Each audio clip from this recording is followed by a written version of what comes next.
My husband has a bizarre fetish, role-playing. And in his twisted scripts, I'm always cast as the devoted wife he tosses aside. Today he's the ruthless tycoon who falls for the nanny.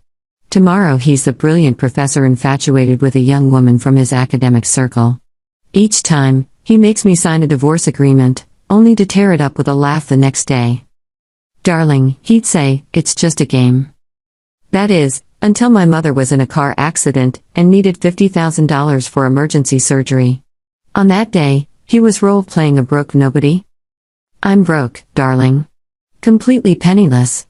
Where would I get the money to save your mother? I watched my mother take her last breath. And on the day of her funeral, he showed up with a beautiful young woman on his arm. Honey, he said, calm as ever, I've fallen for her. Let's get a divorce. Frank pulled a document from his briefcase and handed it to me. This time I didn't wait for him to tear it up. A fresh divorce agreement. His signature was already on it. The game again. He was starting the game again, right here at my mother's wake, just after I'd lost the only family I had left. I stared at him, at that handsome face I once adored. For the past 3 years, every time he produced one of these agreements, I would play my part. I'd cry, I'd beg, I'd demand to know why. And then he'd laugh, rip up the paper, and pull me into his arms, cooing that it was all just for fun. He called it spicing things up, a way to keep the magic alive. And I believed him. But now my mother was lying in a coffin just a few feet away. Before she died, she had gripped my hand, her eyes fixed on the door, waiting. She was waiting for the son-in-law she'd always treated as her own to come and see her one last time. He never came. I knelt before her coffin and pressed my forehead to the cold floor in a final, silent goodbye. Then I stood and took the pen from Frank's hand. There were no tears, no hysteria. As he watched, I wrote my name, each stroke deliberate and firm. There. It's done. Frank froze. The breakdown he was expecting never came. The woman standing before him was unnervingly calm. Clara. What kind of trick is this? He frowned, a flicker of annoyance in his eyes. The woman beside him, Mia, sensed something was wrong too. Her hand tightened on his arm. Professor Vance, she murmured, do you think she's in shock? I ignored them. I picked up the second signed copy of the agreement, folded it neatly, and placed it in my purse. Frank, I said, looking him straight in the eye, my voice even and clear. The game is over. The next morning, I went to the courthouse. I filed a petition for divorce along with a legally signed agreement. The clerk glanced from the document to my face, then processed the paperwork with bureaucratic indifference. I pulled out my phone. The screen was flooded with missed calls and texts from Frank. Clara, have you had your little tantrum yet? Get home now. I tore up the agreement. We can pretend this never happened. How dare you hang up on me? Who do you think you are? The last one had arrived half an hour ago. If you're not back by tonight, don't bother coming back at all. I blocked his number. I rented a small apartment, and after a bit of cleaning, I started my job search. After Frank and I got married, he'd convinced me to quit my job to be a full-time housewife, a willing participant in his endless, exhausting role-playing. He said he loved me. Loved me to his very core. And that's why he wanted to experience the thrill of falling for me over and over again in different scenarios. He insisted the cruel, heartless men who tossed their wives aside in his games weren't the real him. It's just acting, he'd say. How ridiculous that sounds now. Maybe he was never acting at all. Maybe those cold, selfish masks were his real face. The court summons reached Frank quickly. I was in the middle of a job interview when his call came through. Clara, are you out of your mind? You actually took me to court? I calmly walked to the end of the hallway. Frank, we both signed the divorce agreement. The legal filing is just a formality to speed things up. Formality? He snapped. Let me tell you something. This divorce is not happening. Frank. My mother is dead, I said, cutting him off. There was a brief silence on the other end. I know, he said, his voice turning cold, but that was her fate. You can't take your anger out on me. A game is a game and reality is reality. Can't you even tell the difference? You're the one who can't tell the difference anymore. I hung up and went back to my interview. It was for a clerical position at a small firm. The pay wasn't much, but it was enough to support myself. The interview went well, and they told me I could start on Monday. That evening, when I returned to my apartment, I found two people waiting at my door. Frank and Mia. Frank's face was a thundercloud. Mia looked smug, as if she were here to watch a show. "Well, Clara," Frank said, stepping forward and blocking my path. "You've certainly grown a spine, daring to play games with me for real." "There are no more games to be played between us," I said, trying to step around him to unlock my door. He grabbed my wrist, his grip like steel. "Come home. Come back with me and I can forget any of this ever happened. Let go of me." My voice was ice. "Clara, don't push your luck." Mia chimed in sweetly from the side. "Professor, she's just doing this for attention. It's a classic move. Don't fall for it." Frank started to pull me away. "Frank, if you don't let go right now, I'm going to scream." "Go ahead," he snarled. "Let's see who wants to get involved in a husband and wife's private business." A few neighbors peeked out at the commotion, but seeing Frank's furious expression, they retreated. I lifted my free hand and, with all the strength I could muster, slapped him across the face. The sharp crack echoed in the hallway. Everyone froze, including Frank. He touched his cheek, his eyes wide with disbelief. You hit me." A dangerous heat flashed in his eyes. He raised his hand as if to strike back, but at the last second he stopped himself. He stared at me with a look so intense it made my skin crawl. "Clara," he said slowly, forcing the words through gritted teeth. "You will regret this." With that, he grabbed Mia's hand and stormed away.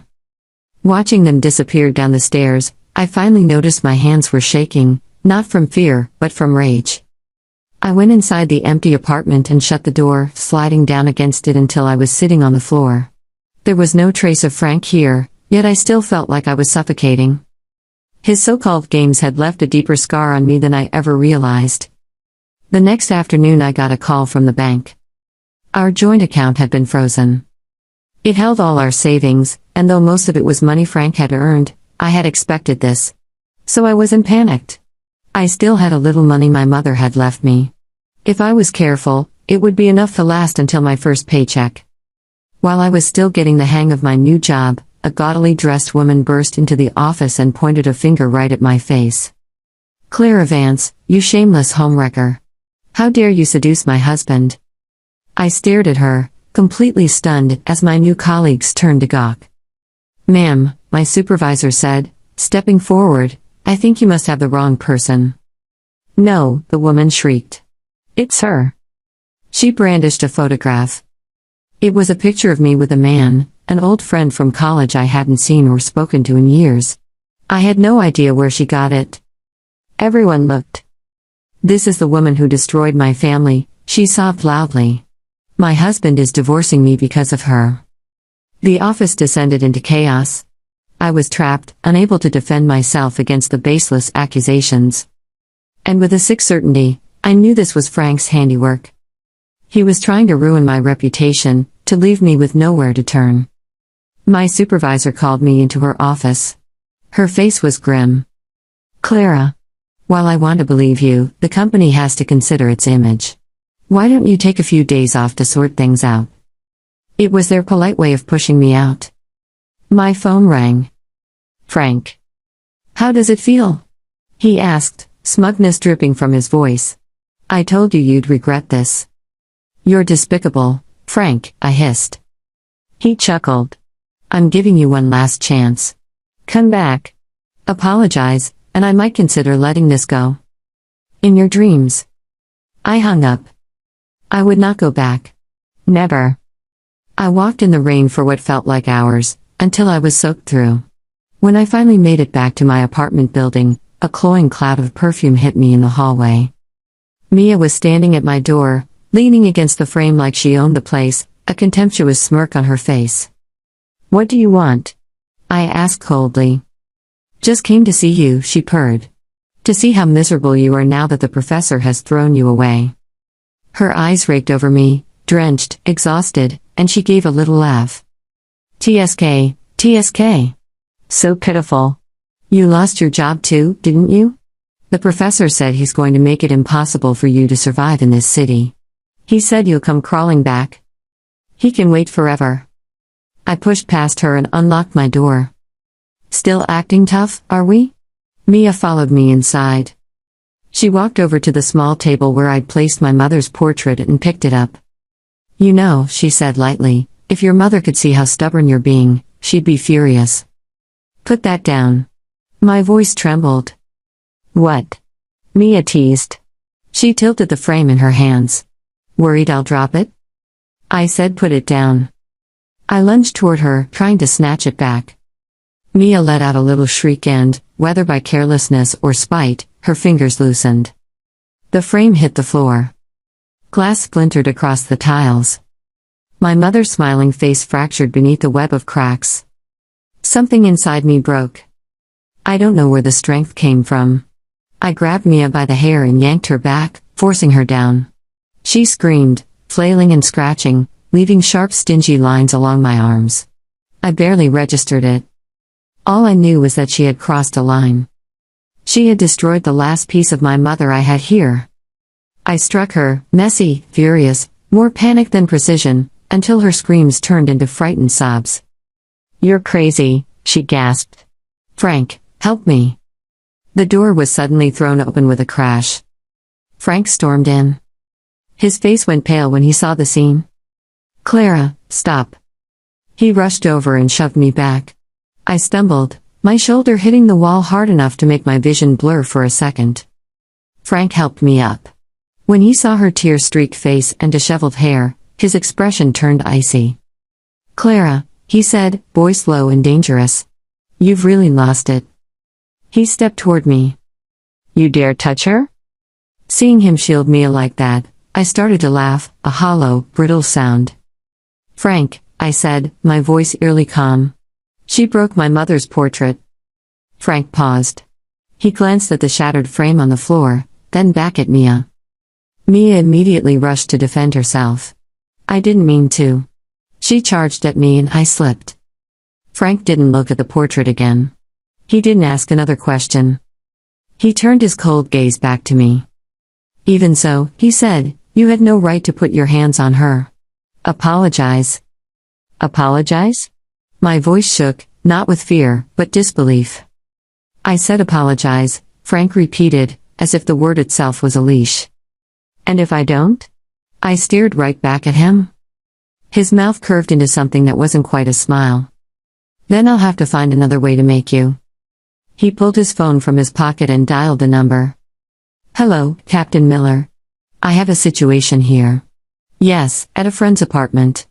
I believe there may be something here that shouldn't be. He was trying to set me up. Frank, I breathed, you're unbelievable. You forced my hand, he said, ending the call. He looked at me, his eyes cold and flat. The police will be here any minute, Clara. When they search the place, what do you think will happen to you? Mia stopped crying. Now she looked at me with a triumphant smirk. You can't win against the professor, she whispered. If you apologize right now, maybe he'll let you off. A chill washed over me. I looked at Frank's familiar face, and it felt like staring at a stranger. For his sick games, he was willing to drag me into something that could destroy my life. Faintly, from outside, I could hear the distant wail of sirens. A satisfied look touched Frank's lips. Time's running out, Clara, he said softly. What's it going to be? The sirens grew louder. Frank watched my face like a man watching a timer countdown, certain the ending would go his way.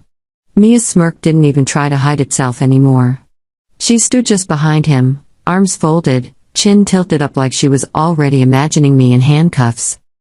Time's running out, Clara. He wanted me to panic. He wanted me to beg. For 3 years, that had been the script. He'd pull the strings, I'd dance. This time, I didn't. I exhaled slowly, forcing my lungs to fill and empty like I was practicing for a medical exam instead of a trap. Okay, I said. Frank's satisfied expression sharpened. Good. I lifted my phone. Mia's eyes narrowed. Who are you calling? The police, I said simply. Frank's smile twitched. I already did. I know, I replied, and my thumb tapped the screen. Not to dial. To start recording. Frank's eyes flicked to my phone. A fraction of uncertainty slipped into his face, like a crack in glass. I looked straight at him. Say it again. His jaw flexed. Say what? The part where you told the police you discovered illicit substances in an apartment you don't live in, I said, voice calm. The part where you threatened me. The part where you said you'd make me apologize. Mia laughed lightly. Oh my God. You're trying to play lawyer now? Frank stepped closer, the same old intimidation moving through him like muscle memory. Clara, put the phone down. No, I said. He took another step. You don't know what you're doing. I know exactly what I'm doing, I said, and my voice didn't shake this time. You broke into my apartment without permission. You brought her here. You assaulted me earlier in the hallway. You threatened to frame me. You called a police officer by name like you own him. And you're doing it all because I filed paperwork you signed. Frank's nostrils flared. Watch your mouth.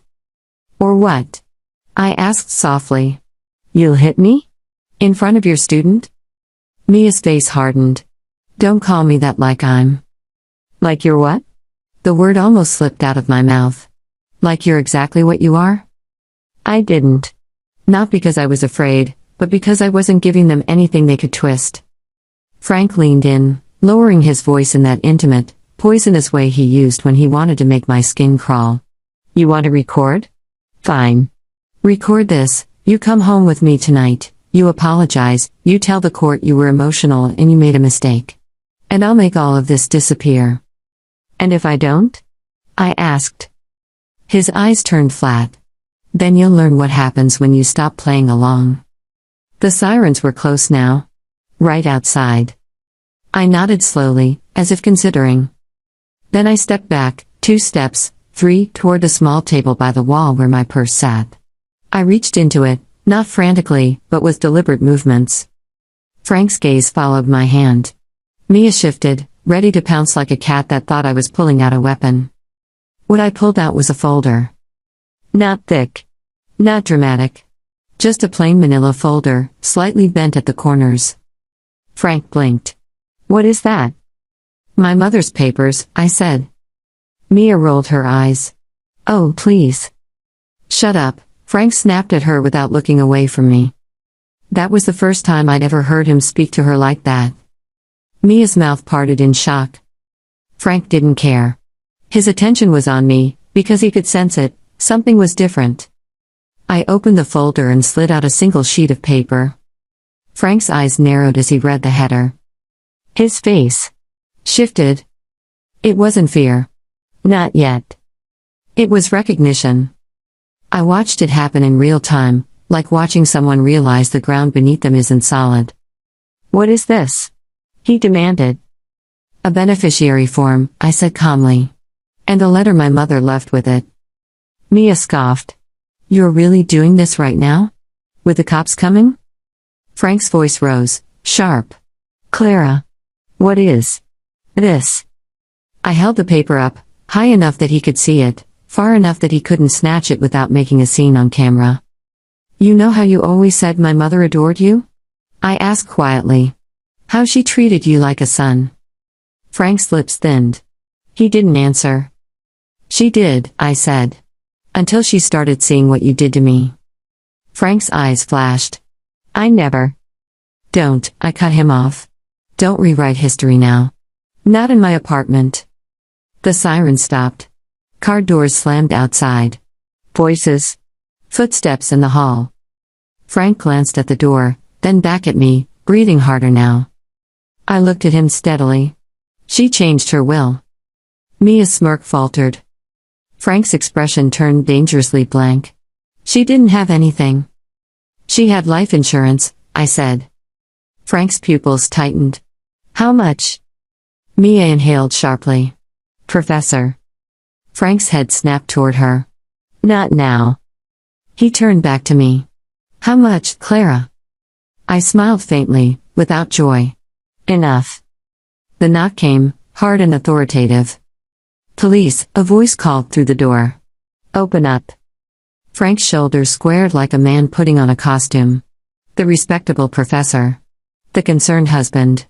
The innocent caller. "Clara," he hissed under his breath, "don't be stupid." I walked to the door and unlocked it. 2 officers stood there. One older, one younger. Hands near their belts, eyes scanning. The older one spoke first. "We got a call about narcotics." "Who made the call?" Frank stepped forward smoothly, charm sliding into place like a well-worn suit. "I did, officer. I'm Professor Frank Vance.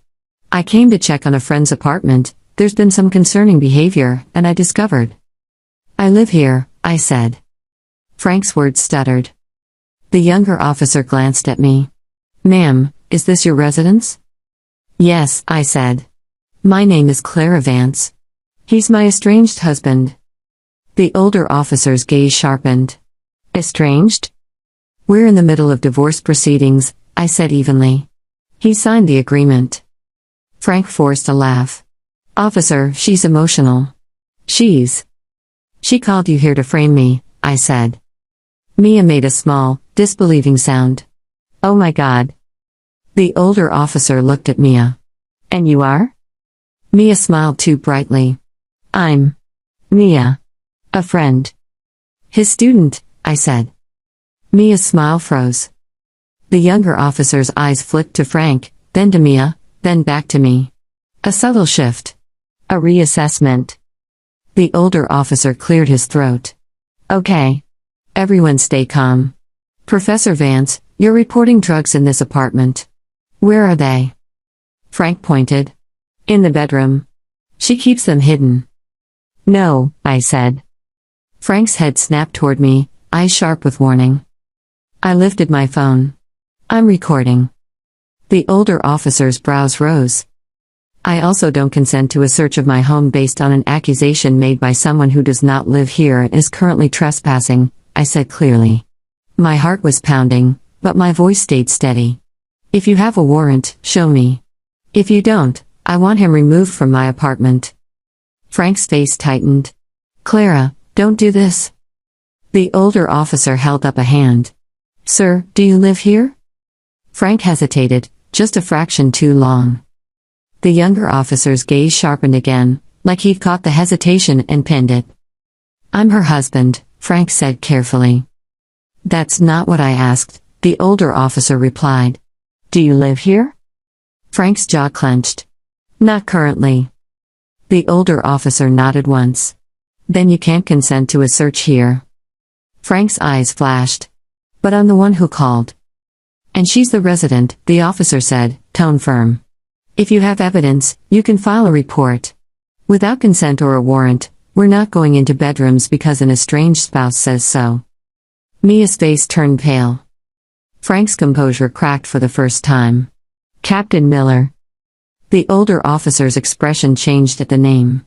Not warmth. Not loyalty. Something like annoyance. "Captain Miller isn't here," he said. Frank's mouth tightened. "He knows me." The older officer stepped closer, voice low. "And we know domestic situations. Now, ma'am, do you feel safe right now?" I swallowed. "No." "Do you want them removed?" he asked. "Yes," I said. Frank's head snapped toward me. "Clara." "I want them out," I repeated. "And I want it documented that he entered my apartment without permission, threatened me, and attempted to use law enforcement to intimidate me." The younger officer looked at Frank. "Sir, step into the hall." Frank's smile was gone now. He looked like a man watching the script burn. "This is ridiculous," Mia whispered, then quickly tried to recover. "Professor, let's just..." Frank turned on her so fast she flinched. "Shut up." Both officers heard it. The older one's eyes narrowed. "Ma'am, is that your husband's student?" "Yes," I said. "And he brought her into my home." Frank's lips peeled back slightly. "You're doing this for attention." "No," I said. "I'm doing this because I'm done being afraid of you." Frank's eyes burned into mine. "You'll regret." "I'm recording," I reminded him. His mouth snapped shut. The officers escorted them out into the hall. I stood in the doorway, not moving, not blinking. Frank turned once, just before the older officer directed him down the hallway. His eyes locked on mine with that same intense, devouring look, but now it wasn't seductive. It was furious. "You think you won," he said softly. I met his gaze. "No. I think you forgot I'm allowed to stop." He stared at me a beat longer. Then he left. The moment the door shut, my knees threatened to give out. I didn't let them. Not yet. Because the older officer turned back to me. "Ma'am, do you want to file for a protective order?" My throat tightened. "Can I?" "You can," he said. "And given what you just described, and the fact that you're divorcing, it's something to consider." I nodded slowly. The officer glanced at the shattered frame on the floor. "And I'm sorry about your loss." The words hit me like a delayed wave. I swallowed hard. "Thank you." When they finally left, the silence in the apartment felt enormous. I stood there for a long moment, listening to my own breathing, staring at the broken portrait on the floor. Then I crouched down. Carefully, I picked up the frame, the cracked glass, the pieces of my mother's smiling face. "I'm trying," I whispered. "I'm trying, Mom." That night, I didn't sleep. I sat at my kitchen table with a manila folder open, the beneficiary form beside me, my mother's letter unfolded. It wasn't long. Her handwriting was shaky, but unmistakable. It didn't say what Frank would have expected. It didn't say, "Take him back. Forgive him. Hold your marriage together." It said, "Clara, if you're reading this, it means I didn't get to watch you be happy the way I wanted. I'm sorry. But I saw enough to know you were carrying more than you ever told me. Don't let anyone make you small. Don't let anyone treat love like a game. You are not a role. You are a person." And then, at the bottom, the line that made my vision blur. "I changed everything so he can't touch you through money." I pressed my fingers to my mouth to keep the sound in. Frank had frozen our joint account because he believed money was control. He believed he could starve me back into obedience. But my mother, quiet, loving, observant, had reached beyond her own life to cut his leash. He didn't know it yet. And for once, I didn't rush to tell him. The next day, I went to a legal aid office with a folder and my divorce paperwork. The woman who met with me wasn't dramatic. She didn't gasp. She just listened, eyes steady, pen moving in short notes. "Did he ever hit you?" she asked. I hesitated. The truth was, he rarely needed to. He used fear. He used money. He used humiliation. He used the world's disbelief. But there had been moments, small, sharp, where his hand had left a mark, where his grip had bruised, where he'd cornered me and let me feel exactly how powerless I was. "Yes," I said quietly. "Not often. But yes." She nodded. "Do you have evidence?" I lifted my phone. "I recorded him last night." She didn't smile, but something softened in her expression. "Good." Over the next week, I did what Frank never expected me to do. I stopped reacting. I started building. I documented everything. Screenshots of his texts. The calls. The bank account freeze. The workplace incident. The photo used to accuse me. The trespass.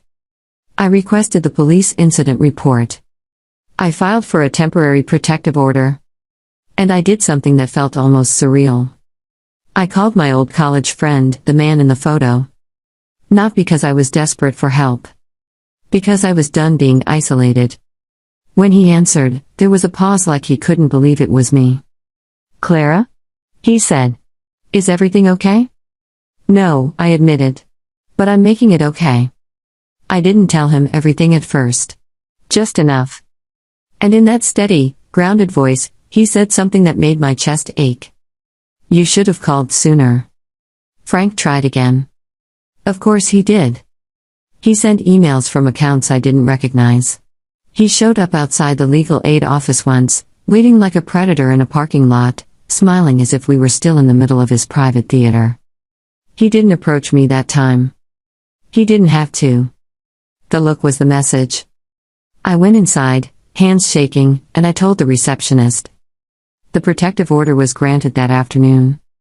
When the sheriff served it to him, he called me from a blocked number. I didn't answer. He left a voicemail. His voice was low, controlled, furious. You think you can embarrass me? Make me look like some villain? Clara, you don't understand what you're doing. This is not a story you get to tell. I deleted it. Then I saved it from my deleted folder. Because I was learning. Fast. The divorce hearing came quicker than Frank expected, because I had the signed agreement, and because his behavior since then didn't exactly paint him as the calm, rational party. Mia didn't come to court. Not at first. But her name did.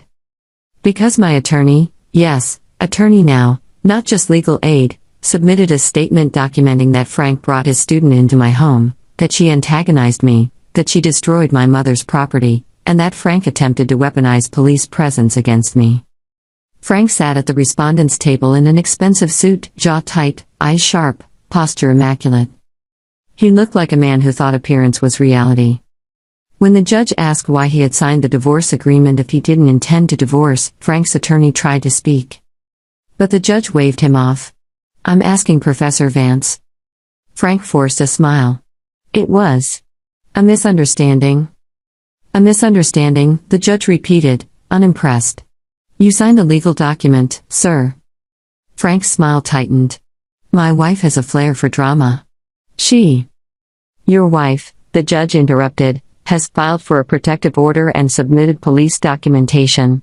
She also has a recording of you threatening her. Would you like me to play it in court? For the first time, Frank looked genuinely shaken.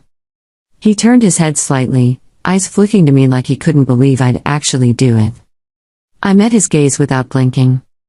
The judge waited. Frank's attorney cleared his throat. Your Honor, my client is willing to proceed with the divorce. Just like that. The script changed. Frank's mouth tightened, but he didn't fight it. Not in that room. Because court isn't his private stage. And for once, he couldn't rip the paper up and laugh it off. The divorce was granted. When we walked out, Frank caught my elbow lightly, just enough to be a threat, just enough to be deniable. I flinched back. Immediately, a bailiff's voice barked, Sir. Frank's hand dropped like it had been burned. He leaned closer, smiling like a man whispering a secret to a lover. This isn't over, he murmured. I looked at him, and something inside me felt startlingly calm. It is, I said. His smile cracked. You think you're safe because you got a piece of paper? No, I said. I'm safe because I finally see you. His eyes darkened. Then he turned and walked away. For a few days, there was silence. Real silence. No texts. No calls. No sudden appearances. It almost felt peaceful. That's how I knew something was coming. And it did. Not from Frank. From Mia. She showed up at the coffee shop near my apartment one afternoon, sunglasses on, hair immaculate, posture stiff like she was trying to look older than she was. She slid into the seat across from me without asking. I didn't move my coffee. I didn't greet her. She took off her sunglasses slowly, like this was a scene she'd rehearsed. Congratulations, she said, voice brittle. You got what you wanted. I stared at her. What I wanted was my mother alive. Her mouth tightened. You know what I mean. I didn't answer. She swallowed. He's not who you think he is. A humorless laugh nearly escaped me. I'm pretty sure I know exactly who he is. Mia's eyes flickered, and for a second, the smugness was gone. He's spiraling, she said quietly. He's been calling me nonstop. Showing up. Demanding I fix it. I sipped my coffee. So fix it. Her face twisted. I can't. There it was. The first honest thing. She lowered her voice. He's blaming me. He says I distracted him. He says I made him look weak. He's angry. My stomach stayed calm, but my chest tightened. Not out of sympathy. Out of recognition. That's what he does, I said. Mia's fingers fidgeted with her napkin. He said you were nothing without him. I smiled slightly. And? Mia looked up at me, eyes sharp. And you proved him wrong. She said it like it tasted bitter. Then, unexpectedly, her voice dropped again. He told me he'd ruin me if I ever turned on him. I set my cup down carefully. So don't. Her laugh was small and raw. You think it's that easy?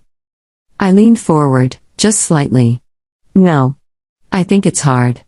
I think you made choices. I think you enjoyed hurting me because you thought you were protected. But I also think you're finally realizing he doesn't protect anyone. Mia's eyes flashed, then softened, then hardened again, like she was fighting with herself. What do you want from me? She asked. I studied her. I could have said 100 things. I could have demanded apologies I didn't need. I could have thrown her humiliation back at her. Instead, I said the truth.